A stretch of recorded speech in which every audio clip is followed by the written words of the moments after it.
The Terry Rozier situation is crazy. Back on January 30th, news came out that Terry Rozier for the Miami Heat was under investigation for a sports betting scandal. Basically, the reports are saying that Rozier intentionally gave the unders for his betting props so people would bet on him and win money. That's illegal. Little FYI, that's illegal. Can't do that. But there's no real proof. Or maybe not enough proof. There is proof. Let me show you right now. So, this is the game that they're investigating. March 23rd, 2023, it was a game versus the Pelicans.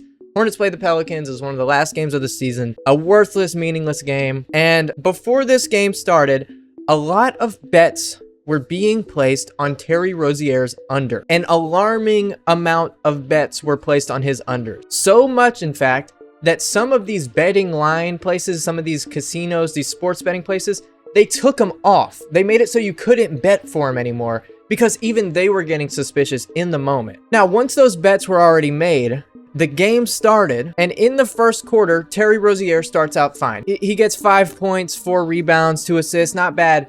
But then he comes off, and then he doesn't play for the rest of the game. What? He plays 9 total minutes this game, and suspiciously gets a foot injury. Now, this obviously happens all the time. NBA players all the time, they'll have injuries during the game. They won't finish the game. You know, this happens. This is normal. I mean, I'm pretty sure it looks like Kelly Oubre might have had the same thing happen. Don't quote me on that, but he did only play 12 minutes. Anyways, though, this is where it gets weird. Because when this news came out, all of a sudden, a tweet was also found from the same night.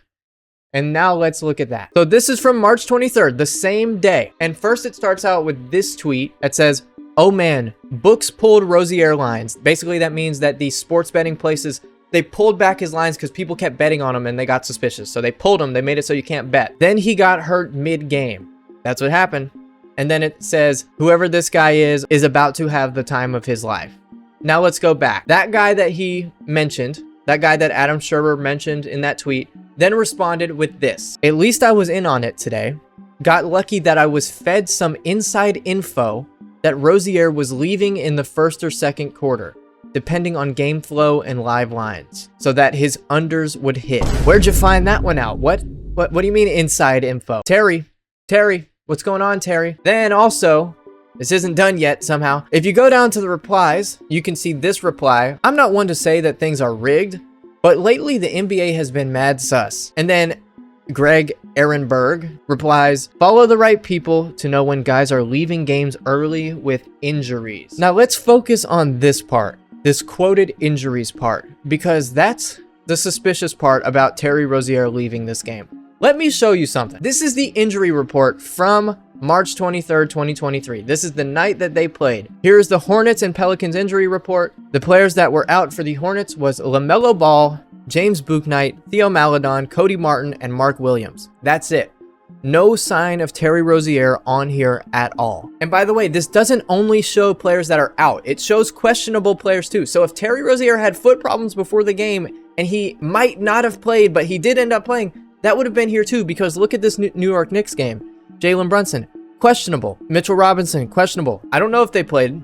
I don't know if Brunson or Robinson played, but so see how it says questionable? That does show here. So you hear some more. Precious Achiuwa, questionable. If Rozier had foot problems before the game, like supposedly this guy knew that he had foot problems, shouldn't he have been at least questionable or probable on the injury report if it's a real injury? That's what makes this suspicious. Did Terry Rozier plan to fake a foot injury to get out of the game so all the unders would hit? I don't know. Now, let's play the devil's advocate real quick. Let's say somehow this guy right here, Greg Ehrenberg, is just a flat out liar. Let's say he actually had no inside information. Is that possible? Technically, yes, it is entirely possible for him to lie about this. Why is that? Dudes like this, dudes that do online prop betting, their whole entire thing is about betting. They have shops and they have betting content, things like that, where they make money off of this, off of showing that their bets are good. So if this guy is lying, saying, "Oh, I got insider information, listen to me," he's gonna get way more clicks, way more impressions, way more people looking at him. So that completely gives him a reason to lie. Does that mean I think he's lying? I have no idea. but it's possible. Moving on. So that is what's being investigated. And as you guys might know, this isn't actually the first time where something like this has happened. Also back in 2023, Jontay Porter was investigated for the same exact thing, except he was investigated by the NBA, and the NBA found that he was doing this. That's the difference between this and Rozier. The NBA also investigated Rozier, and they didn't find anything. They thought what he did was completely fine. That's the difference here. But now he's being investigated by actual federal sports betting people. Like he's getting checked on by the feds right now. It's getting wicked. However, though, that means clearly this is not the same situation as Jontay Porter if the NBA thought that he was completely fine. Clearly, there's no Discord servers like Jontay Porter. Clearly, he's not chucking up threes just to get the over on his three-point attempts, stuff like that. Well, maybe. We'll get to that in a second. But that's the difference here. The NBA found Jontay Porter guilty. The NBA did not find Terry Rozier guilty. Does that mean Terry Rozier is not guilty anymore? No, but that does gives him some good hope that, you know, he didn't get caught. What? Just kidding. He didn't do it. So yeah, also something to keep in mind here, Terry Rozier, he didn't come back after this injury. This game was like the 8th to last game of the season. I'm pretty sure it was one of the last games of the year, and he didn't play for the rest of the year. So he hurt his foot, and he was out for the rest of the season. Maybe he did that to make it seem more believable. Maybe he actually hurt his foot. We don't know yet. But that's how the story goes. But now some new footage has popped up that came across my desk. Just kidding. It came across my social media feed that's showing these highlights right here. And this is a game from a few days ago against the Cavs. This is Terry Rozier now on the Heat. This is all recent stuff. Look at these lowlights. Let's look at the first one. He's got the ball up here, about 35 feet away from the basket. Ty Jerome guarding him. He tries to go through his legs. I don't know. He tried to crawl through his legs, pull a Kyle Lowry or something. Turnover. Let's look at the next one. Rozier has the ball. Can't find Duncan Robinson. He sees Highsmith. Just kidding. He sees the logo, the Cavs logo. What is that? Turnover again. Pull up three.